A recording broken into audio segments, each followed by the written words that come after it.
Assalamualaikum warahmatullahi wabarakatuh.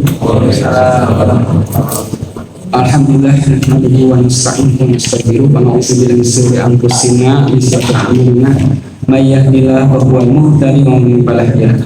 Asyhadu an la ilaha illallah wa la syarika lahu, asyhadu anna Muhammadan abduhu wa rasuluh. Allahumma shalli ala Muhammad. Alhamdulillah, puji dan syukur Allah Subhanahu wa taala, kita sudah melaksanakan ibadah saum dan sekarang sudah beberapa hari kita melaksanakan saum di awal Ramadan ini. Tentunya kita berharap apa yang kita lakukan ini diterima oleh Allah Subhanahu wa taala. Salawat dan salam semoga tercurah pada kita yang Muhammad sallallahu alaihi wasallam, selanjutnya para sahabat serta umat Islam. Ibadah saum, ibadah yang diwajibkan kepada kaum muslimin sebagaimana di ayat Al-Baqarah 183. Dan kutiba alaikum siyam kama kutiba alal ladzina min qablikum la'allakum tattaqun. Itu kalau kita lihat di kitab Tarikh Tasrih, saum itu dilaksanakan atau di tadarus tasrih ya. Ada tahapan dalam kewajiban dari saum Ramadan. Ya, satu tempatnya adalah ketika seorang itu masih bisa pilihan antara melaksanakan saum atau membayar fidyah. Nah, kalau ayat 185-nya, maka di sana sudah harus melaksanakan saum, kecuali bagi yang punya uzur, ya, itu orang-orang yang dalam perjalanan atau yang sakit. Nah, di tahap kedua, satu dan kedua itu tidak ada namanya sahur, ya. Jadi ketika sudah bisa mereka tidur, maka kalau bangun tidak lagi bisa makan. Jadi saumnya panjang kalau seperti itu. Nah, pada saat itu ada namanya sahabat namanya Srimah. Dia itu pulang kerja ke rumah, ya, sudah sholat isya, tiduran dan bangun lagi subuh. Nah, otomatis dia tidak bisa lagi makan. Ya. Jadi pas besoknya kerja kelihatan lemes sama Rasulullah, ditanya kenapa ini? Oh ya, si Rasulullah, saya datang pulang ke rumah, sudah sholat isya, tidak sempat makan, tidur dan akhirnya saum lagi. Kejadian juga yang terjadi adalah ketika Umar bin Khattab sudah tidur, bangun itu melakukan menggauli, berjima dengan istrinya. Itu juga ditanyakan kepada Rasulullah. Akhirnya turunlah ayat Al-Baqarah 187. Uhilla lakum lailatas siyami rafasu ila nisaikum. Di sana ada batasan kulu wasrobu hatta yatabayyana khatul abyadu minal khatil aswad minal fajr. Jadi boleh makan dan minum sampai fajar, gitu kan ya, yang disebut dengan sahur sekarang ini, gitu ya. Setelah itu tidak bisa lagi makan dan minum. Nah, sahur ini juga yang membedakan saum ya atau puasa kita kaum muslimin dengan yang lain yang tidak ada sahur. Ya, saum-saum yang ada di syariat yang lain itu tidak adanya sahur. Di sini sahur itu memang bukan rukun. Ya, sahur itu adalah sunnah, tapi mempunyai banyak kedudukan. Salah satu yang paling ditekankan adalah adanya barokah.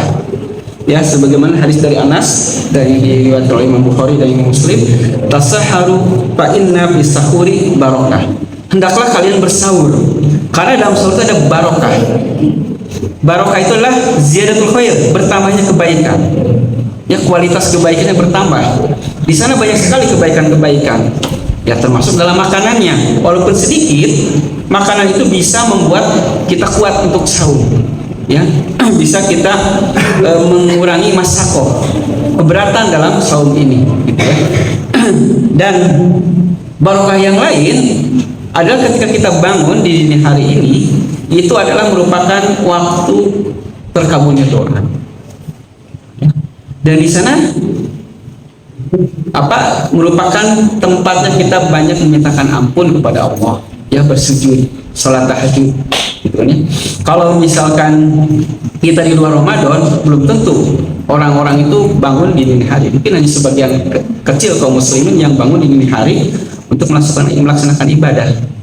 Ya, walaupun Rasulullah SAW juga ada sindiran ya, banyak nanti tuh orang yang bersahar, orang yang begadang ya di dini hari tapi tidak melaksanakan sholat. Ya mungkin sekarang lihat sepak bola ataupun ke tempat-tempat hiburan itu malam-malam sampai dini hari tapi tidak melaksanakan ibadah. Ini sindirannya. Tapi di sini di Ramadan ini kita dilatih ya selama 30 hari atau 29 selama 1 bulan kita bangun di dini hari. Memang ada yang sebagian yang belum terbiasa berat, apalagi anak-anak gitu kan. Susah bangunnya itu. Tapi dengan kebiasaan itu, ya inilah ada barokahnya ya. Di hadis yang lain disebutkan alaikum bihadas sahur fa innahu bida'un mubarak. Jadi bahkan ini harus ya sahur itu karena di sana ada makanan yang penuh berkah. Ya, kalaupun bangunnya susah, makanan juga kurang berselera gitu. Tapi kalau kita makan sebetulnya walaupun kurang berselera ataupun ya sedikit, tapi itu ada barokahnya. Ya, walaupun hanya seteguk air gitu kan ya. Dan di waktu itu ya memang bisa sesuatu yang waktu yang pas, yang bagus juga untuk salat tahajud. Ya, dalam Ramadan ini memang ada dua pendapat ikhtilaf ya para ulama. Ada yang mengatakan sebagian pendapat bahwa sebagaimana hadis Aisyah dan Maimunah itu hanya 11 atau 13 saja maksimal gitu ya. Tapi kalau pendapat kedua itu mengutip dari hadis yang lain yang dua rakaat sampai mendekati subuh maka tutup dengan witir. Jadi boleh dilanjutkan dengan tahajud. Hanya witirnya 1 kali. Jadi kalau sudah witir setelah tahajud, setelah taraweh itu tinggal yang genapnya saja. Dapat kedua. Itu berarti bisa juga kita lakukan tahajud ya sebelum sahur. Kita bangunnya mungkin jam 3, setengah 4 itu masih ada ya karena sahurnya sekarang kan jam 4 lebih juga masih bisa karena subuhnya kan jam 4:40. Itu kalau kita mengambil pendapat yang kedua ya. Dengan itu maka kita akan terbiasa juga melaksanakan sholat yang mulai di waktu akhir malam, di mana pada situ orang-orang lagi sedang senyap-senyap tidur. Nah kebiasaan ini mudah-mudahan juga bisa dilakukan atau setidaknya ya walaupun tidak tiap malam bisa dilakukan dalam beberapa hari dan setiap pekannya di luar Ramadan. Kalau di rumah Ramadan kita hampir ya tiap pagi itu bangun, kecuali yang kesiangan sahurnya kadang-kadang. Tapi di luar Ramadan mungkin sedikit sekali keluarga yang bangun di dini hari sebelum subuh. Padahal di sana adalah tempatnya kita memintakan ampun, memintakan doa, merupakan hal yang mustajab. Yang pembiasaan ini diharapkan ya menjadi modal untuk pelaksanaan tahajud di luar Ramadan.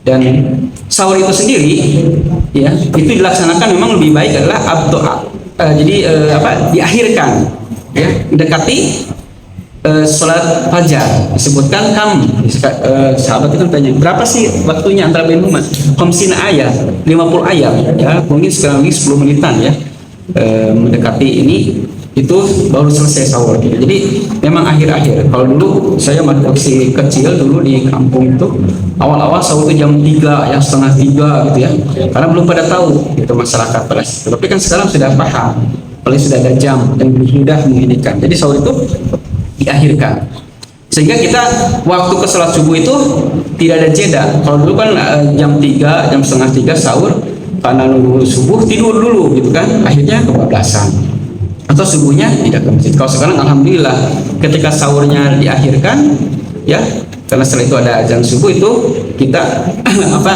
bisa melaksanakan sholat berjamaah subuh. Dan di Ramadan ini juga kita melihat sholat subuh itu penuh ya di masjid lebih penuh lah dari hari biasanya karena adanya sahur. Ya, hikmahnya ketika tidak ada sahur mungkin yang ke masjid itu berapa persen ketika subuh, tapi ketika ada sahur bisa 2 kali lipat ya, orang melaksanakan ibadah sholat berjamaah subuh yang merupakan salah satu ya sholat berjamaah yang utama. Di sana ada sholat sunnah fajar ya sebelum subuh. Nah, itulah beberapa hal yang dianjurkan, yang diberikan perintah untuk melaksanakan sahur dan hikmah-hikmahnya sehingga kita bisa melaksanakan ibadah lebih optimal lagi tidak hanya di bulan Ramadan tapi juga di luar Ramadan. Barakallahu fiikum wa lakum. Assalamualaikum warahmatullahi wabarakatuh.